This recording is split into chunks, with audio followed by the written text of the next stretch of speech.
Myriam, la saison de baseball est recommencée au Stade Canac. Beaucoup de gens se plaignent de la possibilité de se stationner dans les parages. Et là, vous avez publié une lettre ouverte pour proposer des alternatives. Qu'est-ce que vous proposez aux amateurs de baseball? Oui, en fait, les gens qui avaient l'habitude de prendre la passerelle Lee, qui passe par-dessus l'autoroute Laurentienne, bien, il y a d'autres options que d'y aller en voiture.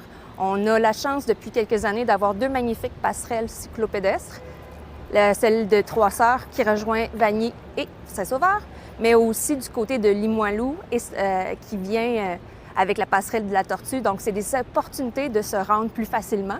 Mais en gros, j'invite les gens, vu qu'il fait beau, qu'on a un magnifique parc linéaire de la rivière Saint-Charles, d'en profiter parce que c'est tout près du Stade Canac. Donc, il s'agit simplement d'aller trouver une place de parking en amont d'une entrée de la rivière Saint-Charles pour pouvoir simplement se déplacer à pied, mais aussi à vélo. Est-ce que vous pensez qu'à Québec, on fait assez la promotion de ce genre de mode de transport-là ou on a le réflexe voiture facile?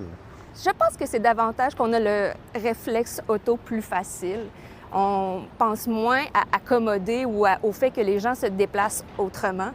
Donc, les gens qui, justement, se déplacent à pied, à vélo, les deux passerelles qu'on a, c'était des accommodements pour accommoder vraiment les piétons et les cyclistes dans le temps. Mais aujourd'hui, il y a des manières de faire de la belle priorisation pour les déplacements actifs.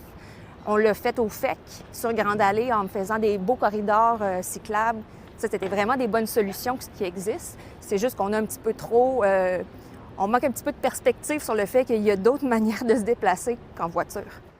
Le fait que la Ville, justement, présentement, est en train de développer un projet de transport structurant, nécessairement, ça crée des frustrations. Comment on change ces mentalités-là, selon vous, pour que les gens cessent de voir ça comme des entraves à l'automobile, de la guerre à l'auto, et plutôt vers de l'encouragement vers du transport actif? Allez voir dans des villes où il y a des tramways, où il y a des bons systèmes de transport en commun. Vous allez voir comment c'est normal, comment c'est fluide, comment c'est agréable. Souvent, moi, j'appelle ça un peu le paradoxe de l'exotisme. On ne l'a jamais vu, alors c'est un peu trop étrange pour nous. Québec est une ville de voitures, mais c'est important d'avoir des bonnes alternatives intéressantes.